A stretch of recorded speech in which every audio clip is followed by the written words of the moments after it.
আজকে বেশ কয়েকটি মামলার শুনানি হয়েছে। তার মধ্যে অন্যতম হলো যে ইনফোর্স ডিসঅ্যাপিয়ারেন্স অর্থাৎ গুমের অভিযোগে একটা বিবিধ মামলা ট্রাইব্যুনালে অনেক দিন ধরে চলছে। সেই মামলার আজকে নির্ধারিত তারিখ ছিল। সেই মামলার গ্রেফতারকৃত আসামি মেজর জেনারেল অবসরপ্রাপ্ত জিয়াউল আহসান সাহেবকে আজকে ট্রাইব্যুনালে হাজির করা হয়েছিল। ইনভেস্টিগেশন এজেন্সির পক্ষ থেকে ওই মামলায় সময় প্রার্থনা করা হয়েছে। ট্রাইব্যুনাল 2 মাস সময় মঞ্জুর করেছে। আমরা জানিয়েছি যে এই মামলা ইতিমধ্যে 2টি ফর্মাল চার্জ ট্রাইব্যুনালে দাখিল হয়েছে এবং আরেকটি অংশ ইনভেস্টিগেশন চলছে। আমরা খুব শীঘ্রই ওই মামলা ইনভেস্টিগেশন রিপোর্ট হাতে পেয়ে যাব। এটা আসলে সাবেক প্রধানমন্ত্রী শেখ হাসিনা, সাবেক নিরাপত্তা উপদেষ্টা জনাব তারেক সিদ্দিকী সাহেব সহ বেশ কয়েকজন আসামি ছিল। তার 2টি অংশ তদন্ত প্রতিবেদন দাখিল হয়ে ফর্মাল চার্জ আকারে ট্রাইব্যুনালে দেওয়া হয়েছে, তার প্রসিডিং শুরু হয়েছে। আরেকটি অংশ এখন ইনভেস্টিগেশন চলমান আছে। ইনভেস্টিগেশন একদম শেষ পর্যায়ে মর্মে তদন্ত সংস্থা আমাদেরকে জানিয়েছে।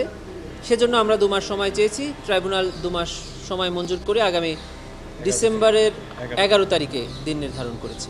আরেকটি হলো যে এই বিবিধ মামলা থেকে যে 2টি মামলা ট্রাইব্যুনালে এসেছে সে 2টি মামলাতেও সাবেক প্রধানমন্ত্রী, তার নিরাপত্তা উপদেষ্টা, তৎকালীন স্বরাষ্ট্রমন্ত্রী সহ বেশ কয়েকজন অবসরপ্রাপ্ত এবং সার্ভিং সামরিক কর্মকর্তারা আসামি হিসাবে ছিলেন।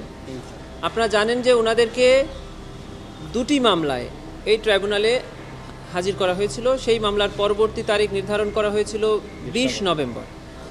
প্রসিকিউশনের পক্ষ থেকে আজকে একটি আবেদন করে এই মামলার তারিখ পরিবর্তনের জন্য আমরা একটা প্রার্থনা করেছিলাম।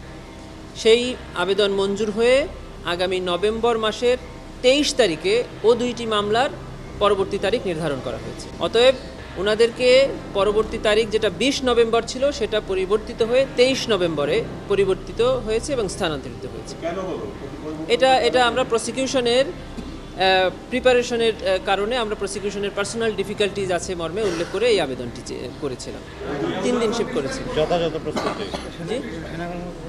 আরেকটি মামলায় আমরা তারিখ পরিবর্তনের আবেদন করছি। সেটা হলো জুলাই গণঅভ্যুত্থান চলাকালে রামপুরাতে যে মানবতা বিরোধী অপরাধের অভিযোগে এখানে আরেকটি 4 জন আসামি করে এখানে ফর্মাল চার্জ দাখিল করা হয়েছিল। সেখানেও 2 জন সামরিক কর্মকর্তা আছেন।